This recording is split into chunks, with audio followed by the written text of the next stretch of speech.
Victims are responsible for their own safety. Many victims are also participants in their own victimization. These are two of the most controversial statements in victimology, which is the study of crime victims and how they interact with criminals. The victim criminal dichotomy is not an accurate model. It's much better to think of victim and criminal, at least in some cases, as a continuum. Many people who are victims of crime are active participants in their own victimization.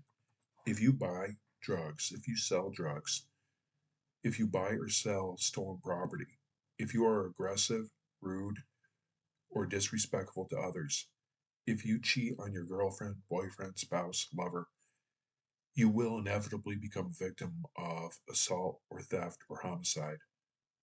It's not a question of if you're going to become a victim, it's a question of when and how severe it's going to be. A great deal of the violence that you hear about in the media is intra criminal, meaning that it's two drug dealers competing with each other for market territory, one attempting to drive the other out, and there's going to be violence, there's going to be shooting. One dealer is going to kill the other dealer and their crew, and maybe members of the public who are just minding their own business and in the wrong place at the wrong time are going to get hit in the crossfire. People who sell drugs keep drugs in their home as well as firearms and cash. The drug buyers who come to their home to make a purchase are going to be aware of this. Some point may get into their head that this is going to be a good place to rob. A burglary results, or the dealers will defend themselves and their property with lethal force, and a homicide occurs. So the question to consider is, are people that are involved with this lifestyle to this level, are they victims? And what level are they participants? Another example is that some people just cannot keep their mouths shut. An arrogant, narcissistic, foolish boy who walks up to a 50-year-old man in leathers and three rockers on his jacket, indicating he's a member of an outlaw motorcycle club, climbing onto his motorcycle. The man is bearded, he is jacked, he has scars to show. He's been in many violent encounters and he is very experienced at using violence, and he's probably carrying a firearm. This foolish young man decides to go up to this biker and rhetorically inquire, "So tell me, are all members of your insert name of outlaw bike club a bunch of middle-aged, burned out has-beens?" And the biker teaches this young man some manners, victim or participant. A pedophile goes online searching for images and videos of children getting raped and assaulted, because this is what pedophiles do. They go to a dark website and enter their credit card information and end up downloading malware that cleans out their bank account and freezes their system, victim or participant. A terrorist is constructing an IED and provides explosive device, and his supplier sells him a faulty timer. The bomb blows up in the terrorist's face. Is he the victim of an unscrupulous dealer in bomb parts or an active participant? The assumption is that a victim is innocent of any and all wrongdoing or participation, and their resulting victimization is going to be by degree. Someone who visits an ATM at night, drunk, withdraws $300 in cash, and then stumbles and staggers down the street at night, counting the wad, is going to make themselves a very easy target for a mugger.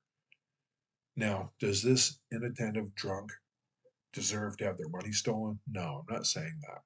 But the reality is, don't get so drunk in public that you lose control of yourself and are stumbling and staggering and visibly intoxicated. Don't withdraw a large amount of cash from an ATM, then walk down the street counting it. Whether you're drunk or sober, you're going to become an inviting target. In an ideal world, people would ignore this man or woman and step out of their way, not rob them or assault them. But in case you haven't been paying attention, we do not have an ideal world. People do not treat each other right. If you go out for 5 minutes to go to the corner store and leave your door unlocked, a lot can happen in 5 minutes.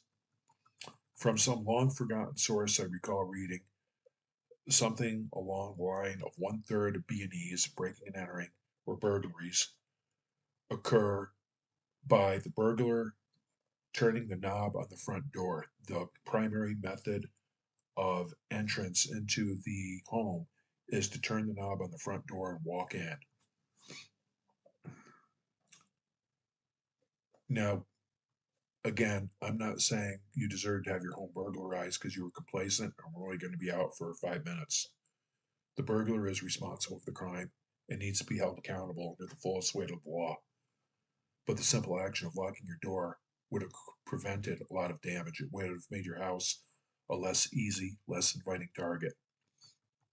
There's a great deal of outrage, Shay, and a number of very pervasive narratives that circulate online and in the media about how the world should be and how people should act and how people should treat each other. These narratives may or may not concur with objective reality or account for the decision making processes of all people. Something I really hope you get out of this course, because I'm not sure how much you're being taught this in other classes, is critical thinking, questioning of prevalent narratives, consideration of how people want the world to be versus how it is, consideration that hard, cold facts and reality care nothing about your feelings or beliefs or expectations. There are precautions that can be taken that could reduce your risk of becoming a crime victim. Might making victims or potential victims aware of these dynamics and these methods, couldn't this make them stronger? Couldn't this allow them to have power or take power back by making them safer from theft, robbery, assault, rape, homicide? To deny certain aspects of reality is to deny victims potential power.